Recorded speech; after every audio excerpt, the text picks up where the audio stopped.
Welcome to The Explainer. Today, we are diving into one of the most intense situations in all of medicine, resuscitation in the neonatal intensive care unit. It's an emergency, for sure, but the playbook you think you know, it might not work here. Just imagine it. An alarm suddenly shrieks through the NICU. An infant, who might have been stable for days, maybe even weeks, is suddenly crashing. The monitors are screaming, and a tiny, fragile life is on the line. Every single second counts. But hold on.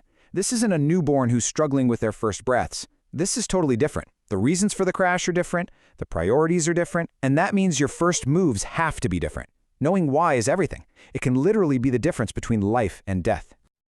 Okay, so let's get into it. We're going to look at what makes the NICU such a unique environment. Then we'll walk through the top priorities, airway and circulation. After that, we'll compare the different rule books you might use and wrap it all up with the absolutely critical role of the team. First things first, we have to get our heads around the fundamental differences here. Resuscitating an infant who's already been living in the NICU is a completely different ballgame than helping a newborn right after they're born. So what's so different? Well, for one, these babies have already made that big switch to breathing air and pumping blood on their own. They're often already on a ventilator, and chances are they have an IV or even a central line.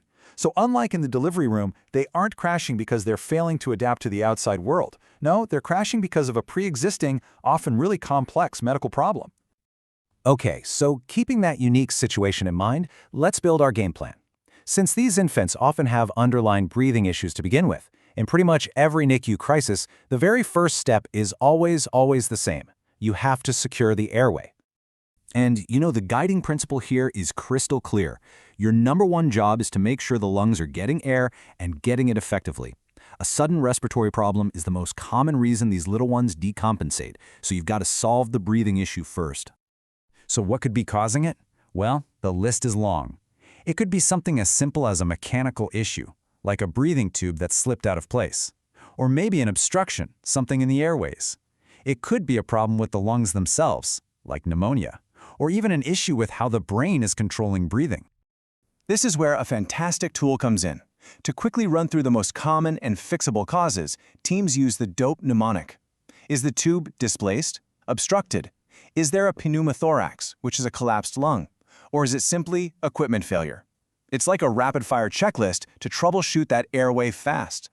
Okay, but what if you've checked the airway, you've made sure ventilation is good, and the baby's heart rate and oxygen levels are still plummeting?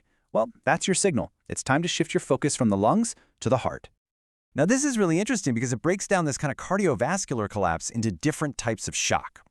Shock is basically when there's not enough blood flow to the body's organs. It could be hypovolemic, maybe from blood loss. It could be cardiogenic, where the heart itself is the problem. Obstructive, meaning something is literally blocking blood flow. Or distributive, which is often caused by a massive infection, like sepsis. Now, one of the most dangerous and time-sensitive causes of that obstructive shock is something called pericardial tamponade. This is where fluid builds up in the little sac around the heart and literally squeezes it so it can't pump. The crucial takeaway here? If a baby with a central line suddenly crashes, you have to be thinking about this. And this right here, this is the life-saving fix. It's a procedure called pericardiocentesis. A needle is carefully put into that fluid-filled sac to drain it. That immediately relieves the pressure and lets the heart start beating the way it should again. It's amazing. All right, so you're in the thick of it, managing breathing and circulation at the same time. In all that chaos, you need a clear playbook, right? A set of rules to follow. But in the NICU, a huge question comes up. Which playbook do you even use? The choice comes down to two main algorithms: the Neonatal Resuscitation Program, or NRP, and Pediatric Advanced Life Support, PALS for short. And this isn't just a small detail. They have fundamentally different ways of approaching resuscitation. Okay, so the key point is this.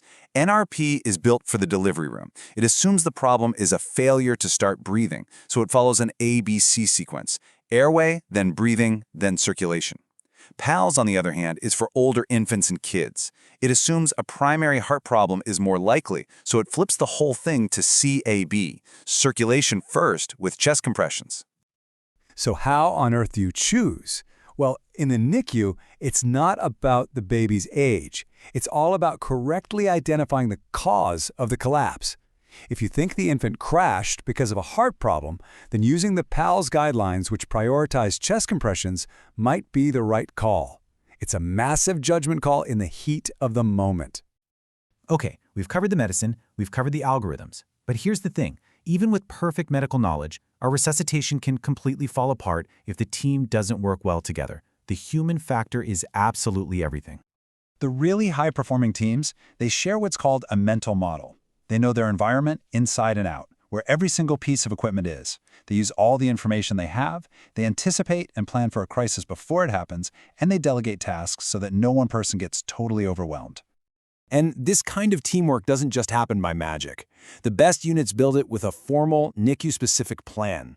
This means training not just on the medical skills, but on teamwork and communication. And this is so important. It includes debriefing after every single event to figure out what went well and what could be better next time.